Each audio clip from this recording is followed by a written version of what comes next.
जब तक न्याय नहीं मिलेगा तब तक छोड़ूंगा नहीं। बच्चों, न्याय मिलेगा, ये लड़ाई लंबी हो सकती है। सड़कों पे लड़ाई लड़ेंगे। आप देख रहे हो लगातार हम प्रदर्शन भी कर रहे हैं। जब उन पढ़ने वाले बच्चों के साथ न्याय नहीं हो रहा तो बंदा जाए कहां? आप बताओ। सरकार तक हमारी बात भी पहुंचा रहे हैं। न्यायपालिका वाला न्याय तो आपको पता ही है कैसे होता है, तारीख पे तारीख, तारीख पे तारीख। कि बोर्ड यदि चाहे ना तो एक पारी में एग्जाम करा सकती है। राजस्थान में सरकारी स्कूल हैं टोटल 67,000 से ज्यादा स्कूल हैं हमारे पास में। इससे पहले रीट का एग्जाम हुआ 2021-22 वाला, 15 से 16 लाख बच्चे बैठे थे, एग्जाम हुआ था। 2021 में पटवारी में हुआ था। वो बच्चे दर दर की ठोकरें खा रहे हैं। उनको ज्वाइनिंग दे दी गई, लेकिन आज तक उनका प्रोबेबिलिटी पीरियड पूरा नहीं होने दिया। इस प्रकार से गांव के गरीब बच्चे जिन्होंने 2-2 साल से तैयारी करी, जिनका सिलेक्शन होना था, उनको वंचित कर दिया। अन्याय इससे बड़ा क्या हो सकता है?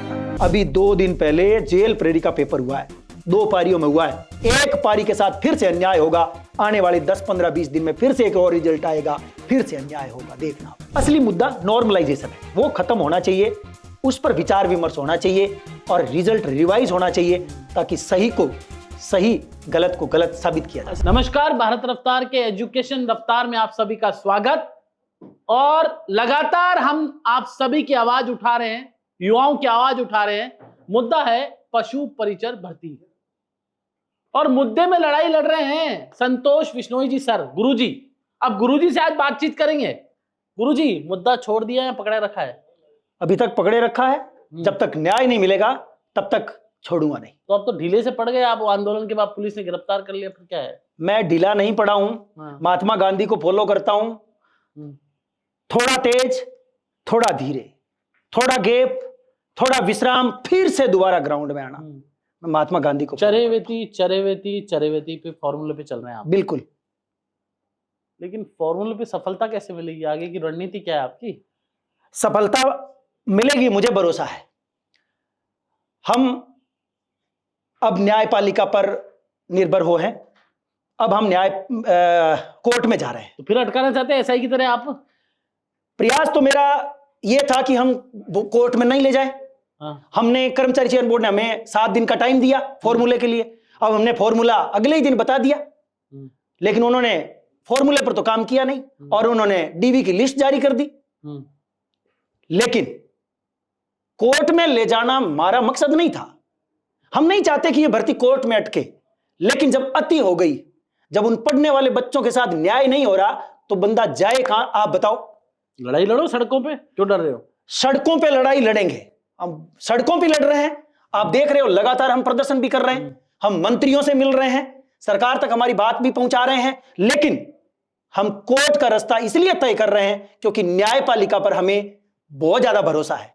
न्याय होगा, क्योंकि उन बच्चों के साथ वास्तव में अन्याय हुआ है। न्यायपालिका वाला न्याय तो आपको पता ही है कैसे होता है, तारीख पे तारीख, तारीख पे तारीख, तारीख पे तारीख दी जाती है। एक बात बोलना चाहूंगा, क्योंकि जीत सत्य की होती है। जीत वो तो होती है सत्य की जीत। थोड़ा सा समय लग सकता है, लेकिन जीत अवश्य हो सत्य की होगी। इन बच्चों को न्याय मिलेगा, हमें भरोसा है। नहीं, पशु परिचर में जो एग्जाम हुए 6 पारियों में हुए, तो आप कह रहे हैं कि एक पारी में एग्जाम हो जाए। बोर्ड के अध्यक्ष कह रहे हैं कि एक पारी में संभव नहीं है, हमारे पास इतना संसाधन नहीं, सिस्टम नहीं है। इसका क्या आपने क्या सुझाव दिया है बोर्ड को? ऐसा है कि बोर्ड यदि चाहे ना तो एक पारी में एग्जाम करा सकती है। कैसे? राजस्थान में सरकारी स्कूल हैं टोटल 67,000 से ज्यादा स्कूल हैं हमारे पास में। इतनी कैपेसिटी है कि आराम से एग्जाम कराया जा सकता है। कौन सा एग्जाम हुआ आप तक बताइए? इससे पहले रीट का एग्जाम हुआ 2021-22 वाला, 15 से 16 लाख बच्चे बैठे थे, एग्जाम हुआ था। और भी बहुत सारे पहले एग्जाम हुए हैं। लेकिन जब इन्होंने ठान ही लिया है कि नहीं, हमें कराना ही नहीं है, तो वो अलग बात है। बाकी कराना चाहे तो एक दिन में करा सकते हैं। और जब तक एक पारी में नहीं होगा तब तक इन बच्चों के साथ न्याय होगा ही नहीं। क्योंकि जो ये फॉर्मूला यूज कर रहे हैं, इस फॉर्मूले में पहली पारी और आखिरी पारी या कोई 2 पारियों के बीच में इतना वेरिएशन रहेगा कि वो अन्याय ही होगा, न्याय हो ही नहीं सकता। इसका एक ही तरीका है कि नॉर्मलाइजेशन बंद होना चाहिए और एक ही पारी में एग्जाम होना चाहिए। नहीं, ये नॉर्मलाइजेशन कोई पहले एग्जाम में तो हुआ नहीं कि पशु परिचर के एग्जाम में हो गया है, और भी तो एग्जाम्स में हुआ होगा। 2021 में पटवारी में हुआ था। वो बच्चे दर दर की ठोकरें खा रहे हैं। जो वास्तव में हकदार थे, उनको उनके हक से वंचित कर दिया गया। नीचे की रैंक के कम नंबर के बच्चों को बढ़ा करके नंबर उनको ज्वाइनिंग दे दी गई, लेकिन आज तक उनका प्रोबेशन पीरियड पूरा नहीं होने दिया है। मामला कोर्ट में लंबित है। अच्छा, न्याय अवश्य मिलेगा। मैंने पहले भी कहा था कि न्यायपालिका हमारी भारत की है, जीत सत्य की होगी, देर हो सकती है, अंधेर नहीं है। मुझे भरोसा है हमारी न्यायपालिका पर। अरे गुरुजी, आप में तो बहुत धैर्य है, लेकिन बच्चों में धैर्य कैसे आएगा? ये तो बहुत लंबा समय हो जाएगा। बिल्कुल, ये मैं बच्चों से बात कर भी चुका हूं क्या? कि बच्चों, न्याय मिलेगा, ये लड़ाई लंबी हो सकती है, क्योंकि त्वरित कार्रवाई सरकार अपने स्तर पर कर सकती थी, करना चाहे तो, लेकिन जब नियत सरकार की, सरकार क्यों नहीं कर रही? अब सरकार क्यों नहीं कर रही? हो सकता है वो इस प्रकार के भाई विवाद में पड़ना नहीं चाह रही होगी, या वो भाई कर्मचारी चयन बोर्ड ने जारी कर दिया है तो हम इसमें सुधार हम कर ही नहीं, वो जाने कर्मचारी चयन बोर्ड जाने, अब ये इंटरफेयर कर ही नहीं रहे। अल्टीमेटली इमेज तो सरकार की खराब होती है ना। आप लोगों ने आंदोलन किया, प्रदर्शन किया, बच्चे रोए बिफरे, वहां पर बच्चों के आंखों में आंसू थे, नौजवान के आंखों में आंसू थे। वो भजन लाल शर्मा जी जो कह रहे हैं कि 4 लाख नौकरियां दूंगा, दूसरी ओर बच्चों के आंखों में आंसू, तो सरकार की इमेज अल्टीमेटली खराब होती है। सर बिल्कुल, उस दिन आपने देखा होगा किस प्रकार से गांव के गरीब बच्चे जिन्होंने 2-2 साल से तैयारी करी, जिनके नंबर 150 में से 130, 135 तक थे, उनके नंबर घटा करके 100, 105 कर दिए, और जिनके नंबर 100 थे उनके बढ़ा दिए, जिनका सिलेक्शन होना था उनको वंचित कर दिया, जिनका नहीं होना था उनकी नौकरी लग गई। अन्याय इससे बड़ा क्या हो सकता है?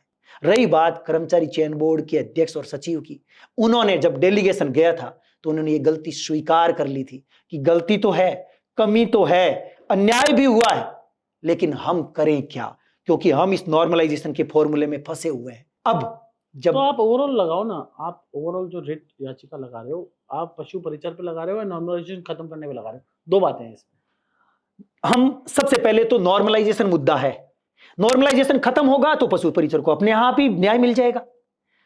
तो असली मुद्दा नॉर्मलाइजेशन है, वो खत्म होना चाहिए, उस पर विचार विमर्श होना चाहिए और रिजल्ट रिवाइज होना चाहिए, ताकि सही को सही, गलत को गलत साबित किया जा सके। अच्छा गुरुजी, एक बात बताओ, नॉर्मलाइजेशन तो वो हो गया, मतलब मान लो मैं अपनी जन्मपत्री पंडित को दिखा के आऊं और पंडित जी कह दे कि कोई सा भी एग्जाम दे दो तुम पास हो जाओगे, तो फिर मैं एग्जाम में बैठ जाऊं और मान लो मेरे ग्रह नक्षत्र ठीक हो और जिस पारी में मेरा बैठ जाए उसी पारी में नंबर आ जाए तो मैं पास हो जाऊं, यही हुआ ना? मतलब एक आपको मजेदार बात बताता हूँ। बोर्ड अध्यक्ष कहते हैं कि इसमें जिसकी किस्मत अच्छी है उसका वही बात हो गया।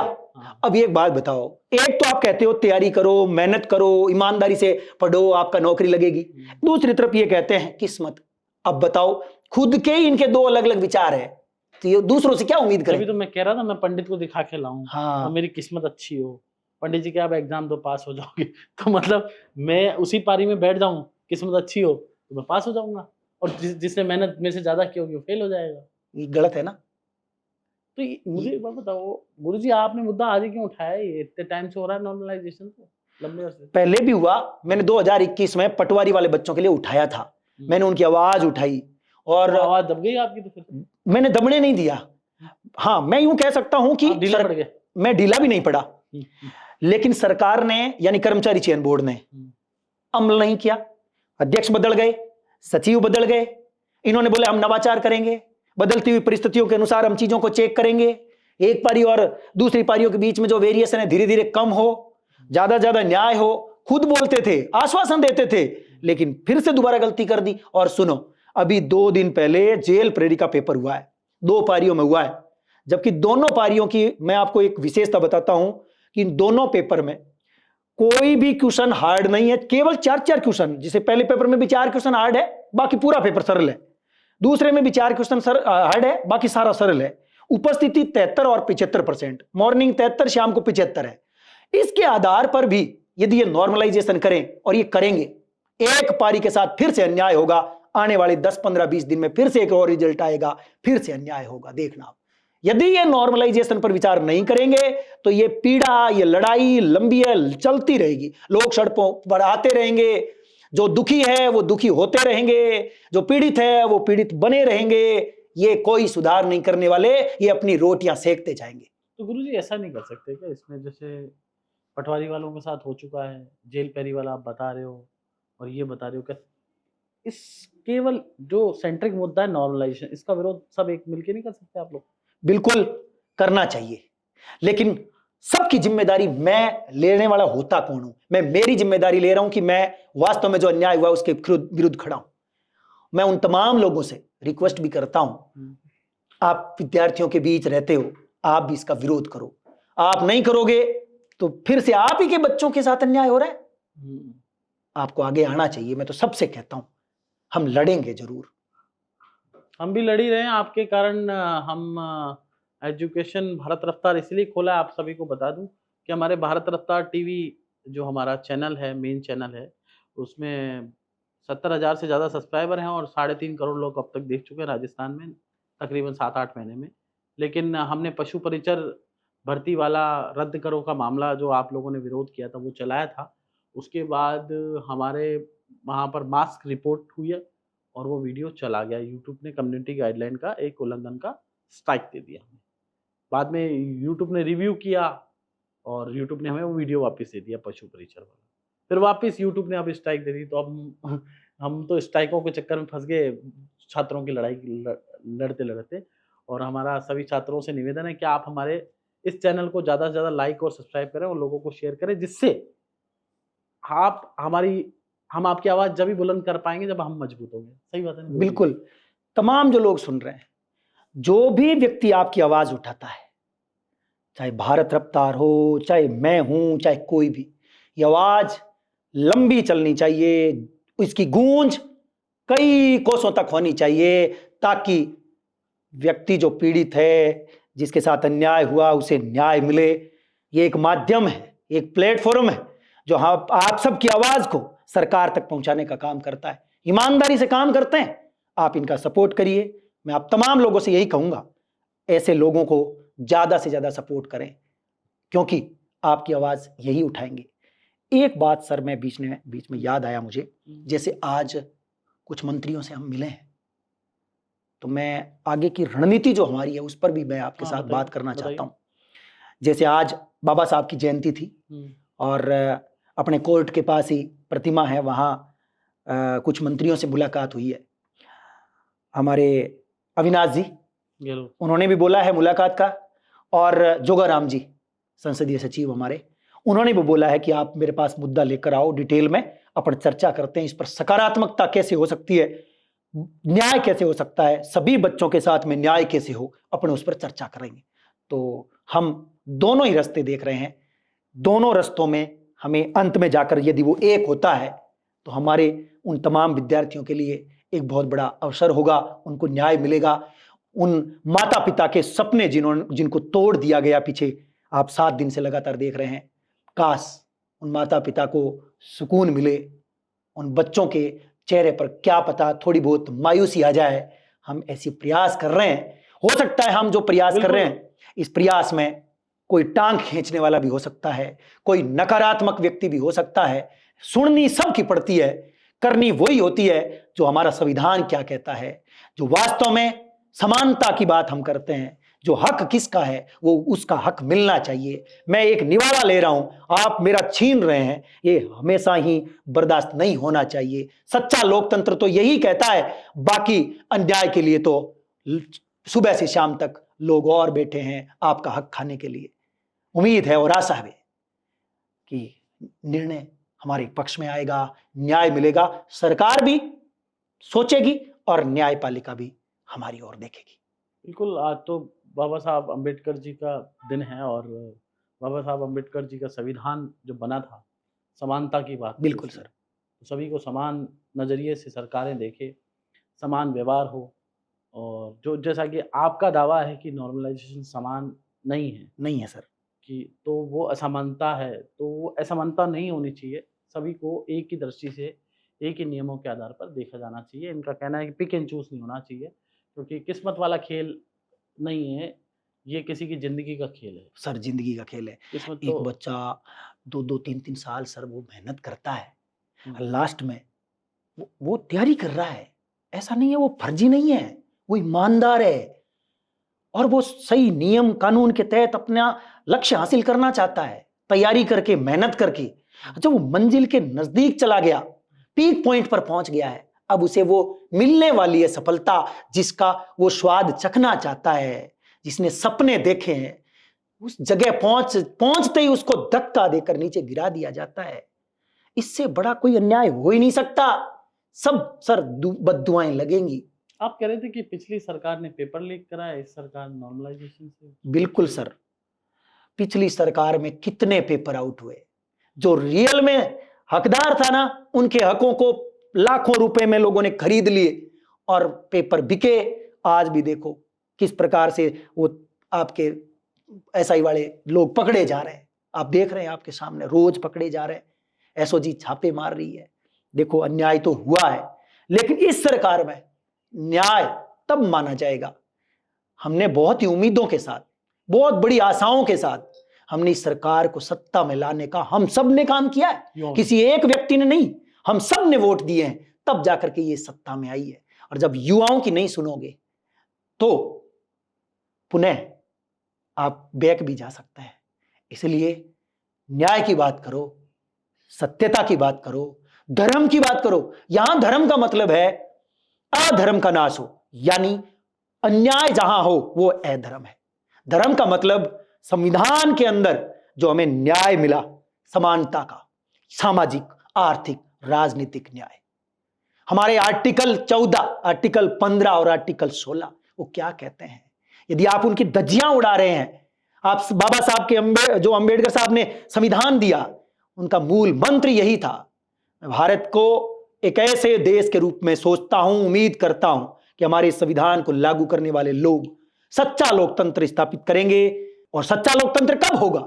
जब सभी को समान न्याय मिलेगा। पहली पारी में 0, चौथी में 0 और टॉप 1000 रैंक में, और आखिरी पारी में 733। ये आर्टिकल 14 का साफ साफ उल्लंघन है। माननीय कोर्ट के पास में यदि मुद्दा गया तो कोर्ट आर्टिकल 14 को ध्यान में रखते हुए तुरंत रिजल्ट को रद्द करेगी। मुख्यमंत्री भजनलाल जी, आप अटारी के लाल हैं, आप बहुत ही छोटे शहर से, छोटे गांव से आते हैं, तो आप तो खुद धरातल से उठे हुए हैं और गरीबी से उठे हुए हैं, तो आप ज़्यादा दर्द इन बच्चों का समझ सकते हैं। और आप रोज पूजा पाठी व्यक्ति हैं और रोज कहते हैं धर्म की जय हो, अधर्म का नाश हो, प्राणियों में सद्भावना हो, विश्व का कल्याण हो। तो राजस्थान का कल्याण, इन बच्चों का कल्याण जब ही होगा जब इनकी आवाज आप सुनेंगे, जब ये नॉर्मलाइजेशन बंद होगा, जब ये अन्याय बंद होगा। आज अंबेडकर जी के याद करके ही, कम से कम उनके संविधान को याद करके ही आप इनकी बात सुन लीजिए, इनका दर्द सुन लीजिए। संतोष विश्नोई जैसे कई लोग आवाज उठा रहे हैं, आपके पास आवाज जरूर पहुंची होगी। उम्मीद है कि राजस्थान के मुख्यमंत्री भजनलाल शर्मा, जो कि अटारी के लाल कहे जाते हैं, जो कि गरीबी से उन्होंने दिन गुजारे हैं, इन गरीब बच्चों के, इन किसानों के बच्चों के कैसे कैसे कर पैसे इकट्ठे करके इन बच्चों के माँ बापों ने जयपुर में भेजा, तैयारी की और कोचिंग वालों ने इनको पढ़ाया। हालांकि कुछ कोचिंग माफिया हैं, वो आवाज नहीं उठा रहे, लेकिन उसके बावजूद संतोष विश्नोई जैसे लोग जो आवाज उठा रहे हैं, आप सुनिए इनकी, क्योंकि ये आप और ये एक जैसे हैं। भजनलाल जी, आप भी गरीबी से उठे हुए हैं, इन बच्चों की आवाज सुनिए। उम्मीद है कि सरकार कुछ अच्छा करेगी। नमस्कार। नमस्कार।